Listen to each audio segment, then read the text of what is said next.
Plus for genuine information. Sponsored by CEC, Canadian Education Council. Brighter tomorrow starts today. DAV for life.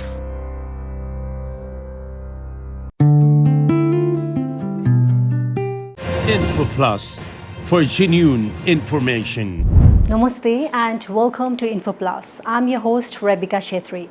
Today we discuss the future of higher education in Nepal with the Vice-Chancellor of Kathmandu University, Dr. Achyut Wagle. Namaste. Namaste. Welcome. Thank you so much, Hazrat.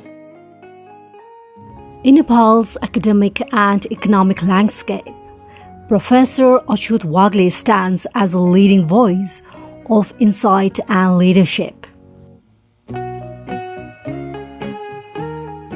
Currently serving as the Vice-Chancellor of Kathmandu University, he brings years of experience in academia, having previously held key roles as Registrar and Associate Dean. With a PhD from the Indian Institute of Technology, Kanpur, and international academic exposure, Professor Wagle is known for his data-driven approach to Nepal's development.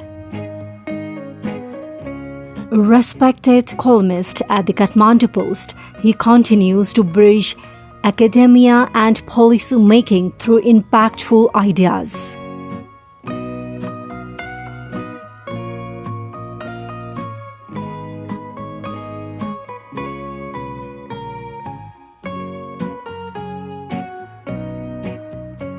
Today, we explore the journey of visionaries shaping the future of education and economics in Nepal.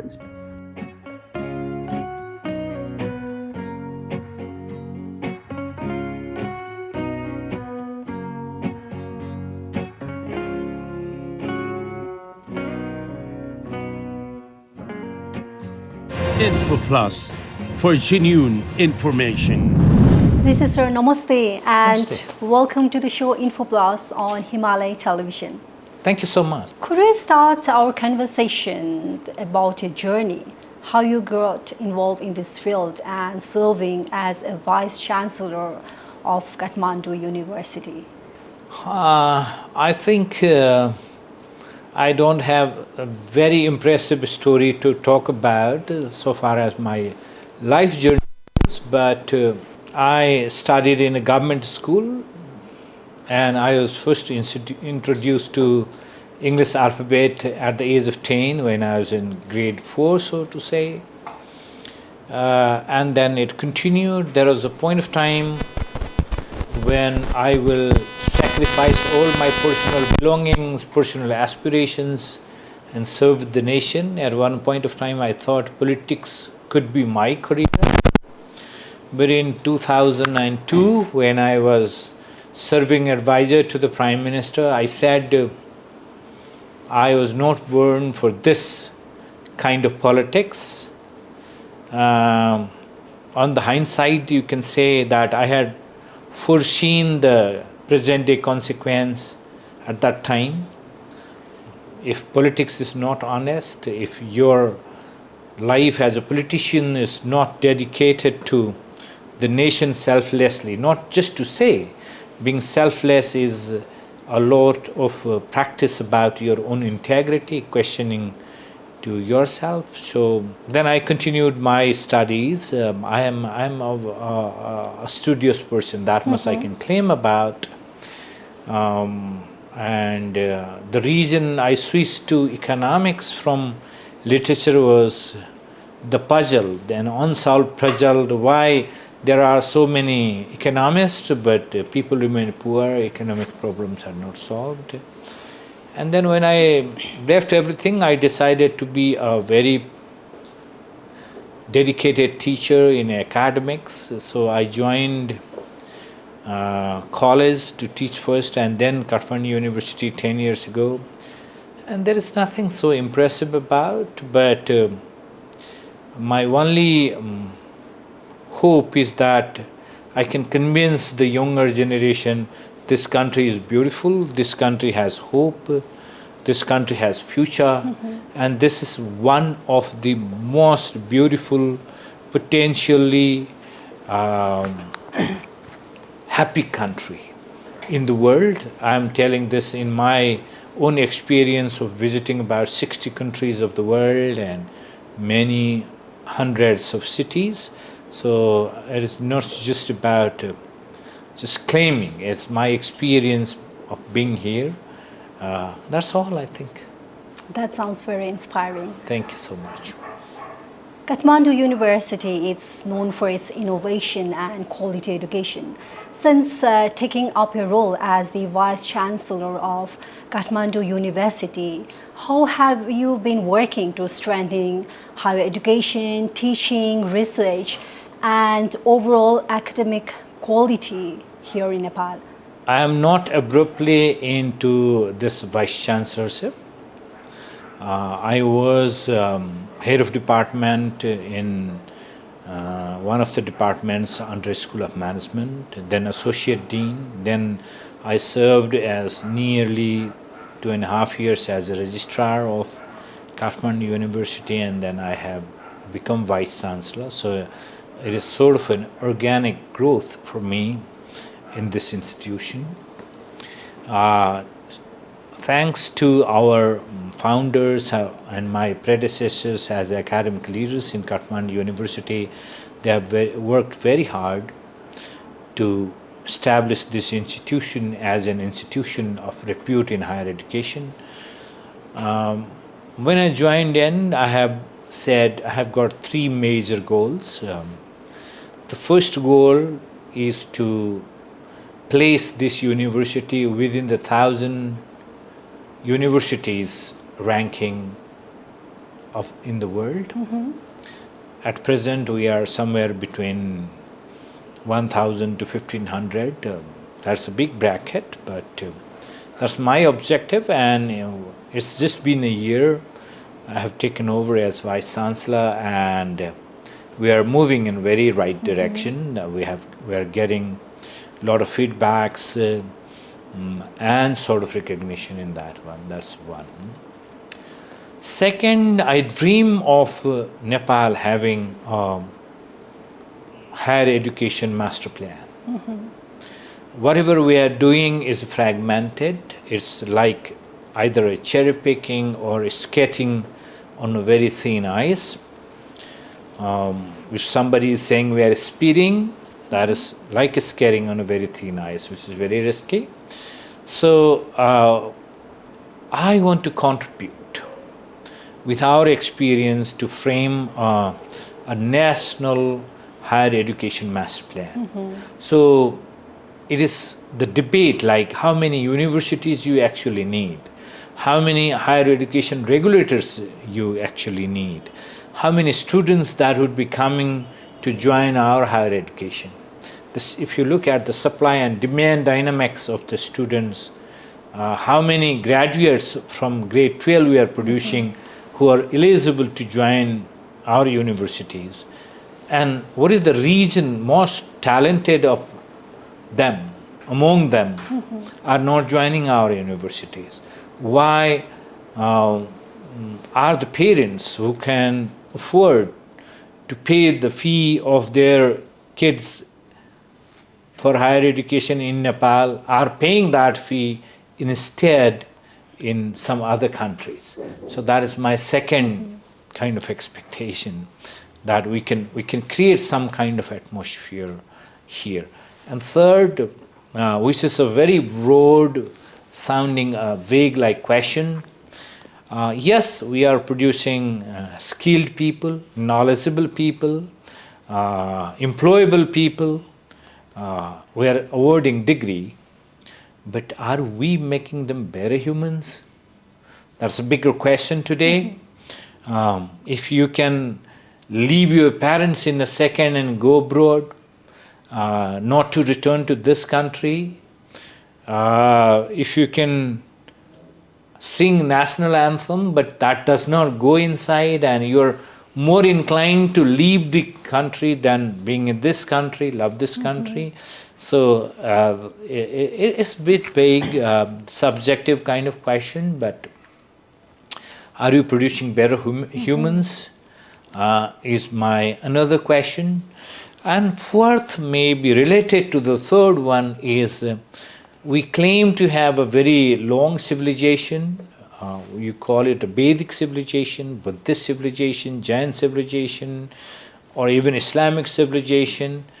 So, is there any kind of knowledge, wisdom, intellect we can offer to the rest of the world? Sure. So we are saying in bits and pieces, okay, we have got meditation, that is useful to the world. Other day, last week I was having conversation with Vice-Chancellor from Royal Bhutan University. He said, we are offering a meditation course, but that is not part of the credit course in the university.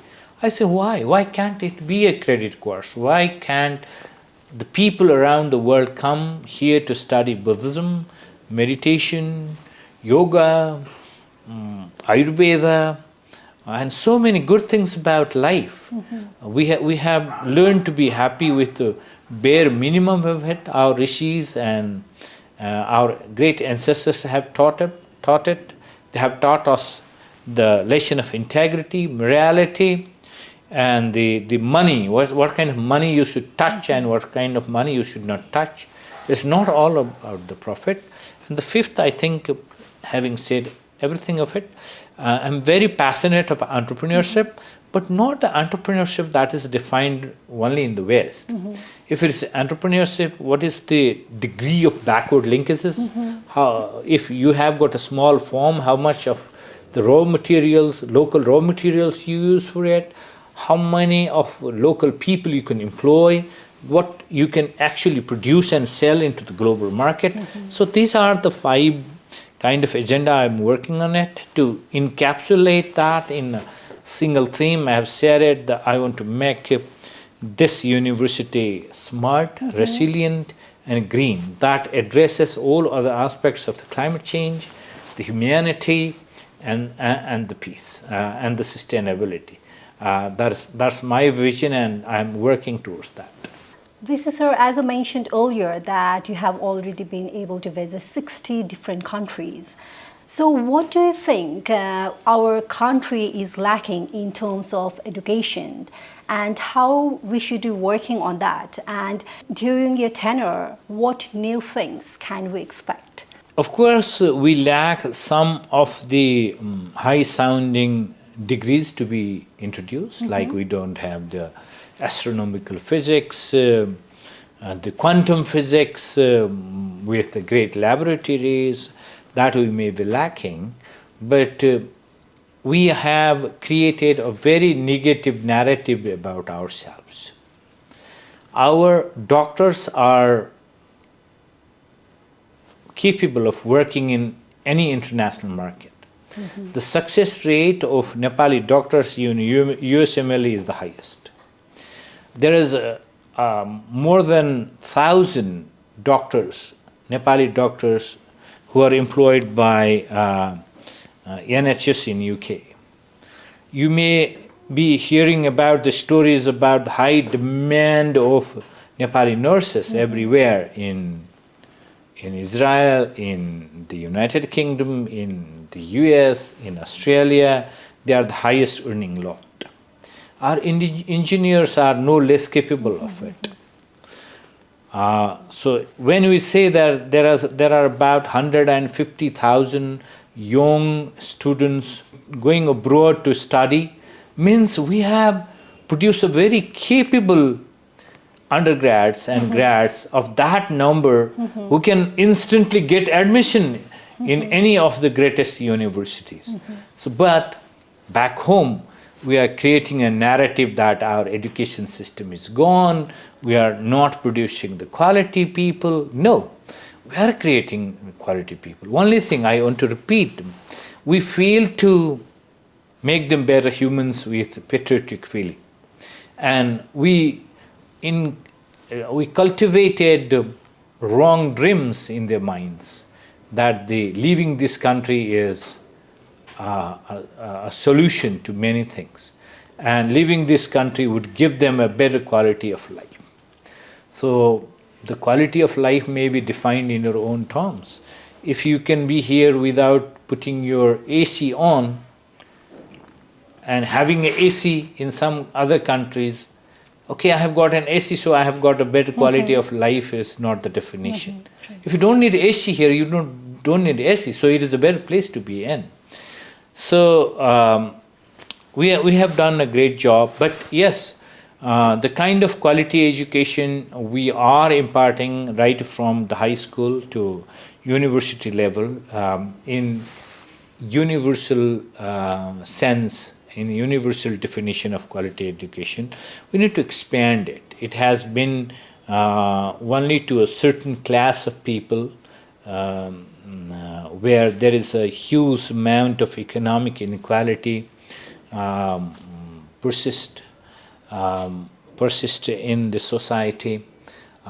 We have a challenge to provide a good quality education to all our populace, but the curricula of high school, the curricula of university education is not inferior to any country. That is the testimony that our graduates under any level, if you have passed 12th grade, they are admitted in undergrad. If you have passed bachelor's degree, they are getting admission in the master's. If they are completed master's here, they are getting admission in the PhD level. In any country, any university, you name it. Of course, there are some differentiation in the capabilities, even you and me are different, but generally there is no pessimistic scenario. But unfortunately, there is a huge group of people who are creating a very negative narrative about it. That's the problem. That is what we want to change. What were some of the biggest challenges when you started your work as the Vice-Chancellor of Kathmandu universities, and what progress do you feel have been made in terms of quality education at KU? Okay. Actually, this is also a little bit of self-bragging. It's exactly been a year I have been in this position, and the increase in number of students during this period has witnessed exactly the 25% growth across all the schools. That's very, very encouraging. It is not only encouraging we got larger number of students. The students who admitted here in Kathmandu University were convinced that they don't need to go abroad for the high quality education. So it is all about saving the human capital, of course the real foreign exchange, and an opportunity to make them feel about their country, translate their passion of developing their country. So this increase in number is very, very important. Second, we live in a very interconnected world. The internationalization and international collaboration is very, very important.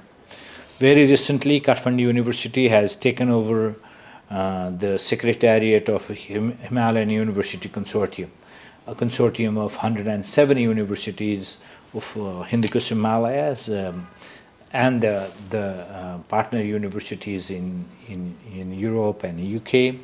So that provides a better platform. We already have got the very extensive international engagement, but that provides a very good platform for research, for academic exchanges, and particularly study about our Himalayan ecology, the Himalayan population, Himalayan agriculture, the migration from high hills to the plains, flora, fauna, and then everything regarding the water cycle, and then the rivers originating from the Himalayan glaciers.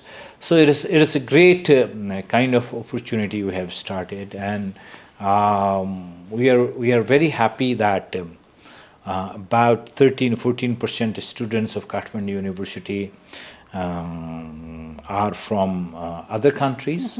That's a pretty big population. In medical education, the Medical Education Commission allows us to admit about 33% of foreign students, and entire 33% seats are occupied by the foreign students this time. So these are the achievements, and we are focusing very keenly on infrastructure development. For last 30 years, Kathmandu University had the largest medical science program. It produced almost half of the healthcare professionals now licensed by the country, but we needed our own hospital, and we are at the midst of constructing that. We are about to award the contract for this construction of 450-bed teaching hospital. These are the some of the examples, and we have got international students everywhere in master's degree in School of Management, in School of Arts, and of course in medical education, in engineering, in law. We have got a dedicated Buddhist studies program where most of the students are foreigners. So I think we are on the right path, and within my tenure of next 3 years, I hope to get a ranking of this university within the 1,000 best universities in the world at least. If my all efforts work out, we're going to bring that between 500 to 700.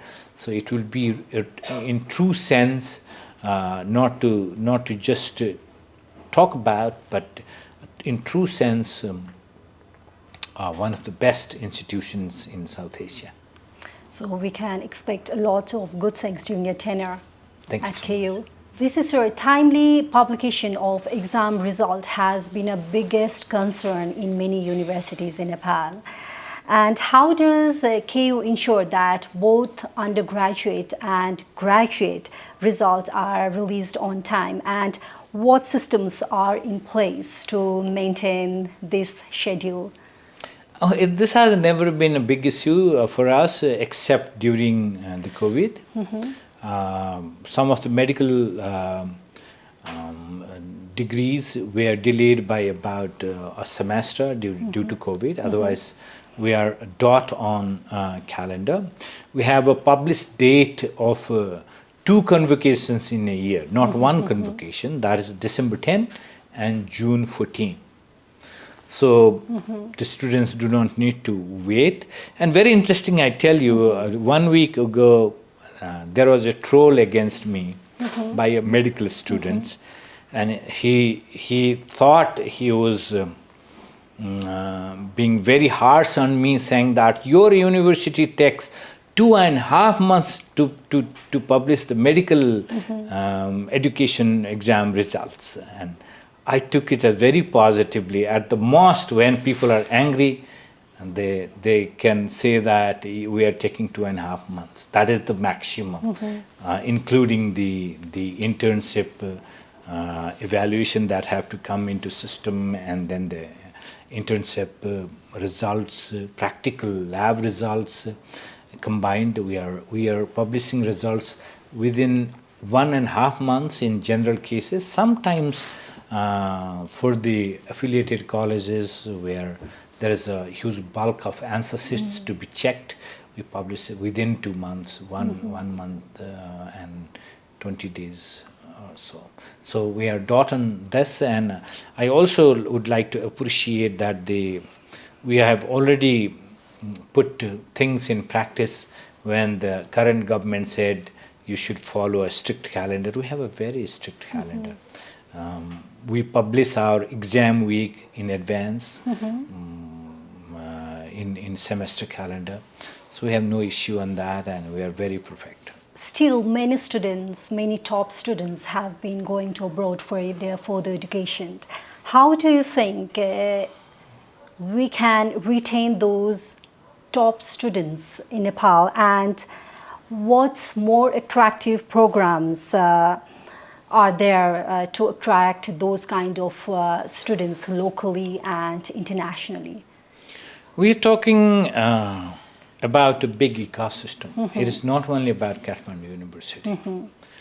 Kathmandu University cannot create this job for all the graduates produced in this country. if you talk about the percentage of students we have in higher education is only about 5%. So for us, for the batch toppers, we have got the instant employment offer within Kathmandu University. They don't have to go outside of university at least for a year. But for Kathmandu University, we are fortunate. They are not takers of that job. They say, we earn exactly double what you offer in Kathmandu University. For undergraduate toppers, we offer 10% plus to what Nepal section officer earns in government scale. But they are not willing to take this because our graduates are offered a job in offering much more salary than what we can offer today. So in that sense, I am happy. But as I have already said, 3 things this country must immediately consider.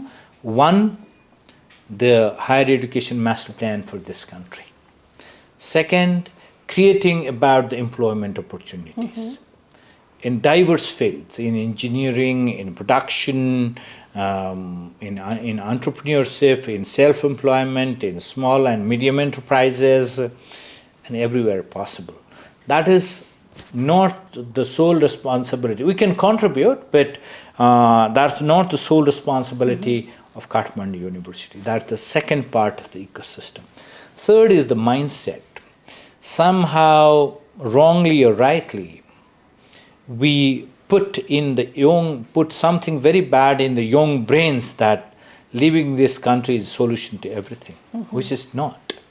I've seen thousands of students literally who have left this country for studies. They joined some colleges who have never completed their undergraduate degree in their whole life. There are students who wanted to leave this country for instant earning. There are students who were not only students, the citizens who were wrongly motivated to go to developed country by using the illegal routes, spending millions of rupees. So to combat, that is the reason I say the importance of teaching about the patriotism, teaching about love of your country, love of your family, love for your parents, love for your kids, love for your future that is relative to this land, not unrelative to this land and your community and your family. So that is an important gap, I think, in the higher education. We probably seriously need to think immediately. Research and innovation are central to higher education. How is Kathmandu University promoting research, opportunities, faculty development, and students' engagement in meaningful projects? Yeah, we have got our own startup ecosystem. We finance the very promising startups as equity partners. We have got incubation labs. At least 3 labs are now functional. Okay. One is in Dhulikhel. Actually, 2 are in Dhulikhel and 1 is in Kathmandu University School of Management. In the past, we financed quite a few projects, and about 15 are now ready to spin off into the market. Having said that, when we talk about research and innovation, we need to focus more on registering patents and copyrights of their scientific achievements. We consider the research, innovation, and entrepreneurship are very integral part of our education system. That we are not only saying, but we are practicing it. Lately, we have made a plan to set up an incubation unit in all of our 7 schools. So you don't have to be only in a school of education to have an innovation and entrepreneurship. A school of engineering can do that, a school of science, a school of arts, a school of medical sciences can do that. We are expanding on that. As regards research, our publications are in very impressive numbers by our faculties. So we are also substantially investing in faculty development within the institutions and also through exchange programs. So I think we are in the right path. Scholarship and financial support play Yeah, a I very got you. big role in ensuring access to quality education. How is Kathmandu University making sure that capable students from diverse backgrounds can benefit from higher education here? We spend about 100 million Nepali rupees in scholarships. Normally, we call it a need-based scholarship. People who have got talents, who have done well in their entrance exam, do not need to worry about completing their studies. At the same time, we are also implementing the scholarship schemes according to the Nepal government policy that ensures inclusion of the marginalized communities and people. So I think we are offering a very substantial bit of scholarships. We have got quite a big number of endowment funds set up by the interested people in the form of gold medal, in the form of cash prizes, in the form of encouragement. So we are in a good shape, but that is not enough, you know. We continue to work on that. Nepal now has a stable government, and education is a major milestone to country prospers. What should be the priorities of current government? First of all, this is the third time I am reiterating it. We must have a national higher education master plan. How many universities you actually need? How many federal universities you would be needing? How many technical universities you would be needing? What the government expect them to produce? What skills? What qualities? How many provincial universities you would be needing? How many technical institutes you would be needing? So that has to be sort of defined and charted out by a national higher education master plan and national higher education policy. We lack both of them. So this government, which is very powerful, and the people of commitment in this sector should seriously consider it, not going, I have already said these words, and not going into the cherry picking and the reactive address to the problem we see here and there. So it has to be a comprehensive approach in solving the problems, and we have got the capability to serve that, that's first. Second, we must internationalize our education.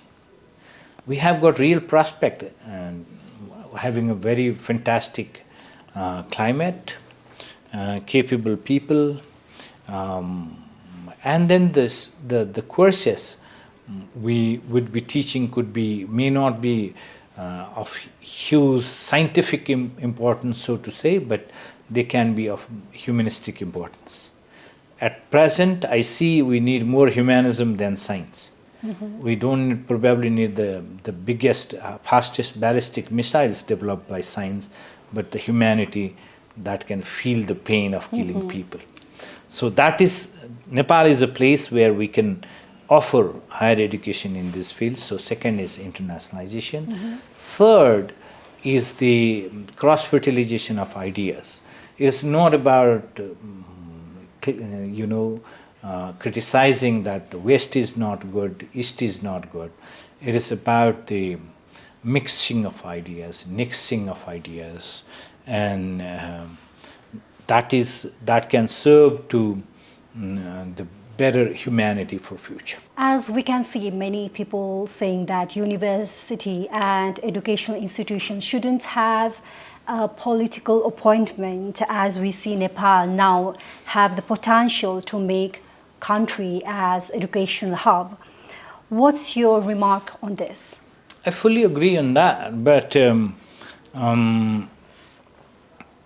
political appointment, I think, is less of a worry than having a trade unions and politically affiliated student unions. The government very recently has issued some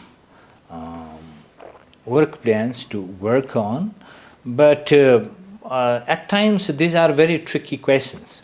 Either government should be able to say that you'd accept the Vice-Chancellor, Registrar, or some other chief executives who have obtained their highest level of degrees from the universities, who are ranked at least within 500 in the world.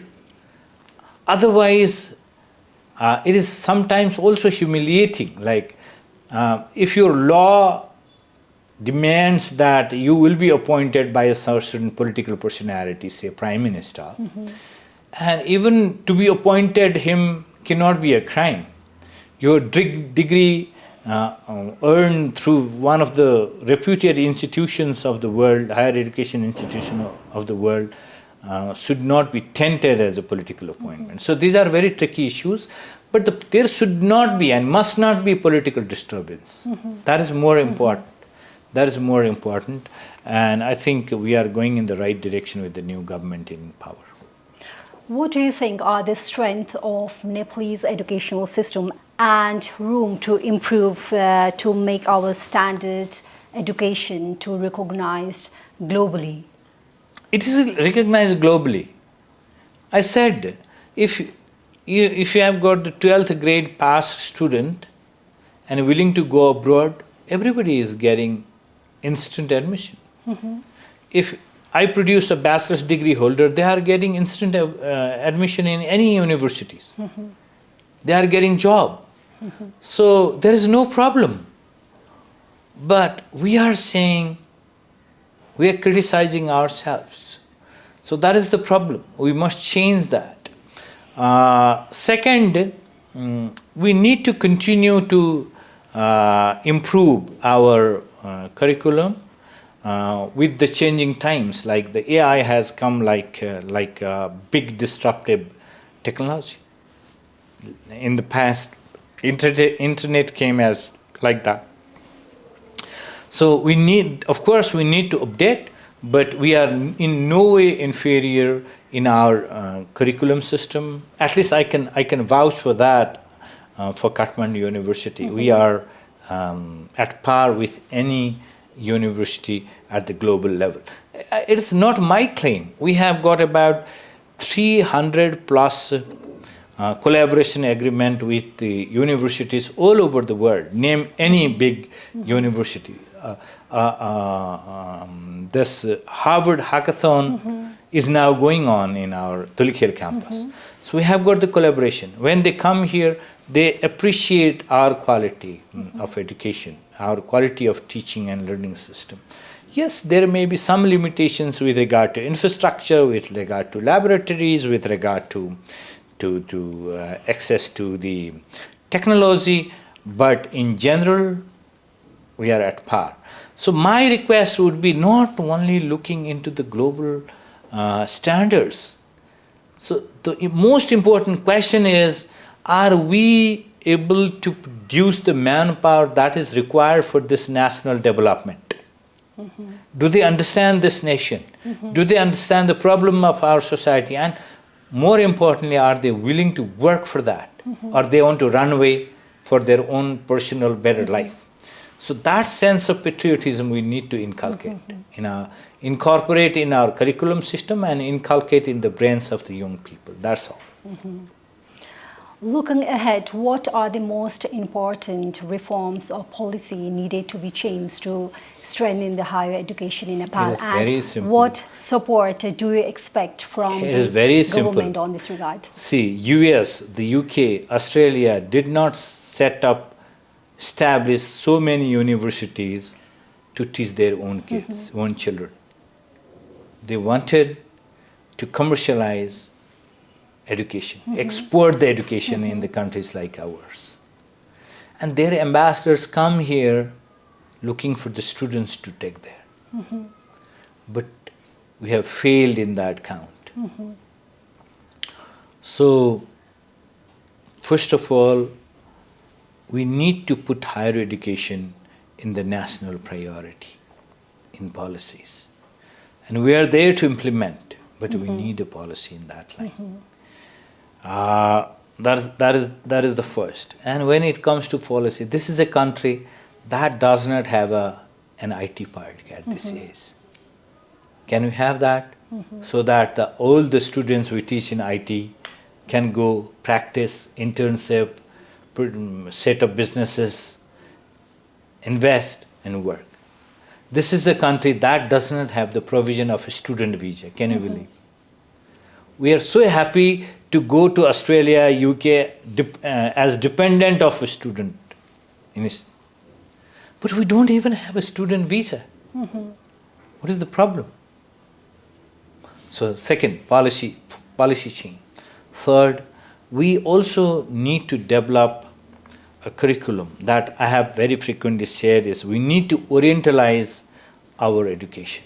That means we need to produce the manpower that is needed for our own development. In mindset, in skills, in understanding. So that is the important and that is the way to go about. As I mentioned, policy. So what kind of policy should be introduced? Same policies. Let's have a student visa. Let's have open policy of inviting foreign faculties if we don't have a great foreign faculties in science, technology, astronomical physics, so on and so forth. So let's not be rigid. Let's invest adequately in the higher education. It is not enough to invest about 10% in total education system and only 2% in higher education. So you will not be producing the skilled manpower.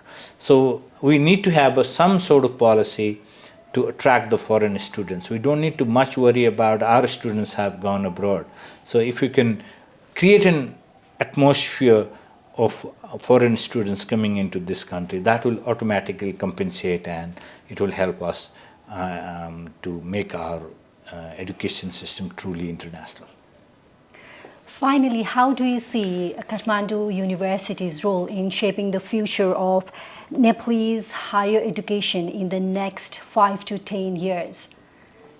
We are leaders in many ways. It might sound a bit self-bragging, but at present government is saying you don't need to have a free student union, have a student welfare council.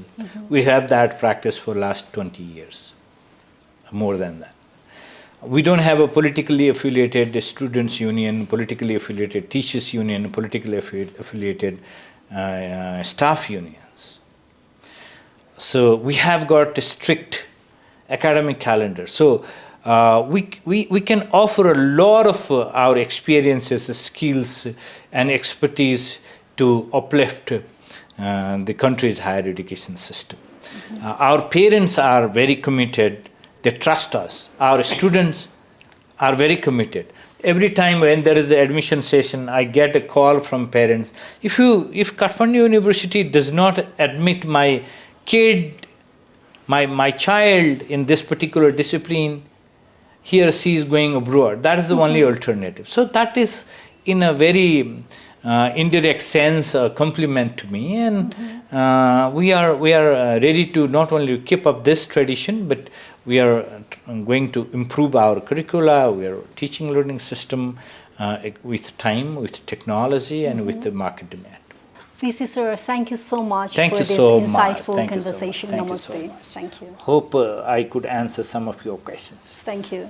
Info Plus for genuine information. Dr. Achyut Wagle, thank you for your valuable insights and thank you for watching Info Plus. I'm a host, Rebecca Chetri. See you next time. Namaste. Info Plus for genuine information.